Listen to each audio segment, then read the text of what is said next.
Fala galera, tudo certinho com vocês? Gente, vê só, a gente vai analisar hoje de forma muito específica algumas revoltas que ocorreram durante o período regencial. Então, antes de falar dessas revoltas de maneira específica, a gente vai fazer uma análise do que é o período regencial, obviamente, né? Porque se a gente não entender de fato o que é o período regencial, a gente vai ter um pouquinho de dificuldade para entender por que ocorreram algumas revoltas ali naquele período, tá? Bom, então vamos lá. O período regencial é um período da história do Brasil que vai de 1831 até 1840, tá? Professor, descreva aí as características mais significativas desse período regencial. Vê só, gente. O período regencial tem início quando Dom Pedro I, então imperador de Portugal, abdica do trono no Brasil e volta para Portugal. Afinal, ele era herdeiro do trono de Portugal, tá certo? Então, é o período que vai da abdicação do Dom Pedro I do trono brasileiro até um episódio conhecido como golpe da maioridade, que é um fato que marca o início do segundo reinado no Brasil, ok? Então, esse período aqui nós denominamos de período regencial. Professor, politicamente, como é que o Brasil está nesse período? Vê só, galera.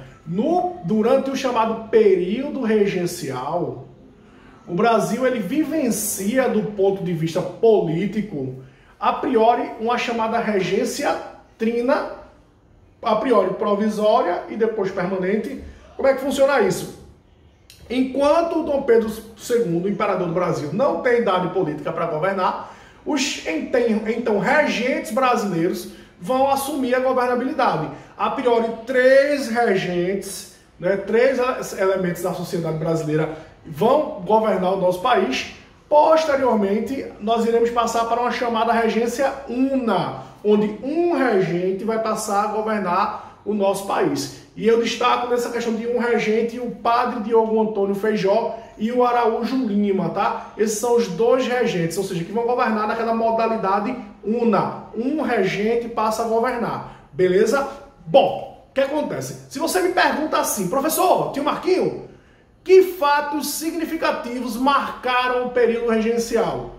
Além da criação da Guarda Nacional, além da criação do chamado ato adicional, onde ocorreram algumas mudanças nas leis para que os regentes pudessem governar, eu diria assim para você, ocorreram diversas revoltas populares, onde parte significativa da nossa população, diante da desigualdade social, da fome, da escravidão, de um modelo político elitista, de um país onde nós tínhamos a fome e a miséria muito exposta para uma parcela da população.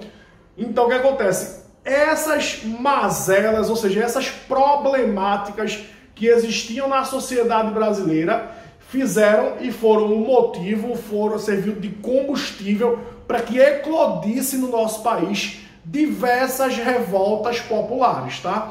E é muito importante ficarmos atentos em relação a essas revoltas. Hoje eu vou destacar algumas para vocês. E posteriormente, nas próximas aulas, nós vamos continuar analisando, porque foram algumas revoltas, tá? Vamos pontuar 3 revoltas para vocês hoje.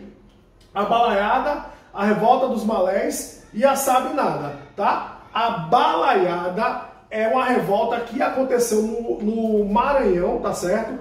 E também conhecida como a Guerra dos Bem-Te-Vis. Essa revolta ela é de cunho bastante popular, ou seja, eu vou ter escravos, eu vou ter homens pobres libertos, eu vou ter pessoas muito humildes, onde eles vão se rebelar contra a forma autoritária no qual os governantes do Maranhão se tratavam essas pessoas e por conta da desigualdade social. E se você me pergunta assim, tio Marquinho, qual é o grande objetivo dessas revoltas?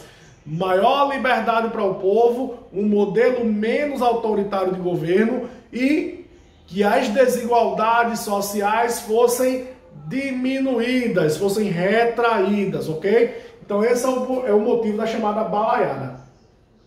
Bem, quando eu analiso a revolta dos malés, eu analiso um problema muito grande no nosso país chamado escravidão, tá? Não podemos negar que, quando a gente faz uma análise muito ampla, chegamos à conclusão que o Brasil ele é um país que manteve a escravidão durante uma parte significativa do nosso império, tá?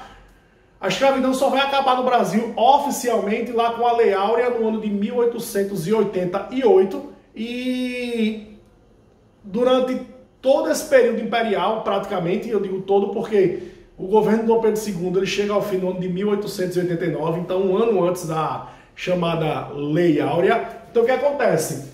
A escravidão ela é o modelo político do Brasil, nesse modelo de trabalho, a modalidade de trabalho. A escravidão ela vai se manter. Vamos bater muito papo sobre escravidão, porque de fato é uma página muito infeliz da nossa história, no mínimo, né? E que a gente tem que analisar com bastante cuidado, com muita reflexão, para que a gente tenha um entendimento de como é dolorido a escravidão no nosso país. Enfim, na cidade de Salvador vai surgir uma revolta conhecida como a Revolta dos Malés. Vê só, no caso de Salvador, chegou um grupo para serem escravizados, e negros vindos da África para serem escravizados lá em Salvador. E esses escravos, eles eram chamados de escravos islamizados. Tem um Marquinho, o que é isso? Eram escravos que eles eram muçulmanos, inclusive eles sabiam ler e escrever, eles tinham uma concepção política um pouco aguçada e tinham uma nação como exemplo, a gente não pode esquecer disso.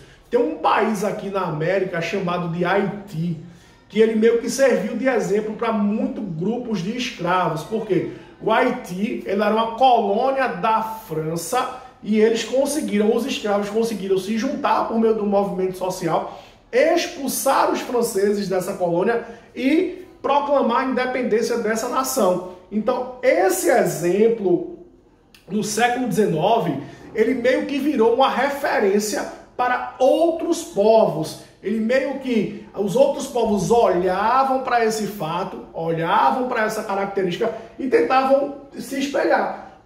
Então, na cidade de Salvador, esses escravos muçulmanos, islâmicos, que pegaram a questão do Haiti como referência, ok? É muito importante a gente se ligar nisso. Vão organizar o que nós vamos chamar de Revolta dos Malés. E o grande objetivo da Revolta dos Malés, de fato, era abolir a escravidão dentro de Salvador, tá certo? E eles tinham eles tinham como perspectiva transformar Salvador numa espécie de novo Haiti, onde esses escravos tomariam o poder e fizessem uma nação soberana de ex-escravos. Essa reflexão ela é muito importante, não apenas pela revolta que foi calada, né? Ela não teve êxito, nós sabemos disso, mas a reflexão da questão do escravo, ou seja, a reflexão das condições de vida e da condição dos escravos no Brasil durante o século XIX, ela vem como reflexão nessa revolta. Ou seja, como a gente, no período do Império, tínhamos um modelo político bastante elitista por conta do voto censitário, essas pautas elas ficavam alheias ao processo, mas essa revolta e esse período regencial, ele se caracteriza de fato como um período onde essas mazelas sociais, podemos usar esse termo, elas são bastante expostas, tá? A outra revolta no qual eu estou destacando para vocês hoje é a chamada Sabe Nada. Essa revolta eu poderia destacar e descrever para vocês como uma consequência da Revolta dos Malés. Como assim, tio Marquinho?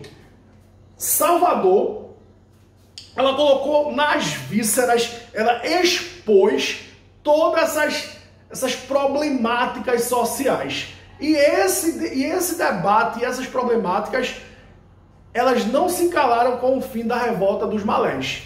E um médico chamado de Francisco Sabino, ele vai promover uma nova revolta em Salvador, onde a temática da libertação dos escravos, a temática do autoritarismo daquele modelo político então colocado em prática no Império, a temática dos problemas sociais serão bastante exaltados. Então, essa também é uma discussão da Sabinanda, que também acontece em Salvador e também, eu poderia dizer assim, é uma continuidade de algumas problemáticas expostas com a Revolta dos Malés. Haja vista que a Revolta dos Malés ocorre em 1835 e a Sabinada ocorre em 1837.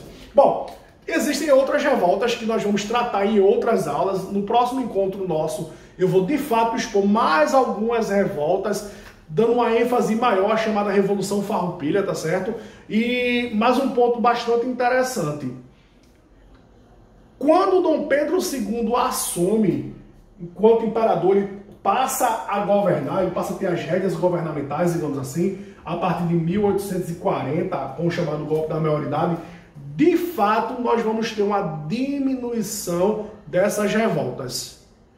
Não porque os problemas sociais serão aniquilados, tá? Se a gente for fazer uma análise, o Brasil do século XXI ainda é um Brasil de vários problemas sociais, mas porque não esqueçam que o Dom Pedro II, o imperador, a figura do imperador no Império Brasileiro simbolizava um quarto poder chamado, denominado de poder moderador, onde esse poder moderador, ele era na verdade o poder que um imperador tinha todos os outros poderes. Ou seja, essas revoltas, a maioria dos líderes e as pessoas que eram envolvidas nela eram punidas de forma exemplar, muitas levadas à morte, ok? A gente expõe os problemas sociais, mas a problemática desses problemas ainda no nosso país, infelizmente, mesmo no século XXI, eles continuam bastante atuais. Beleza, galera? Tchau, tchau. Fiquem na paz. Valeu!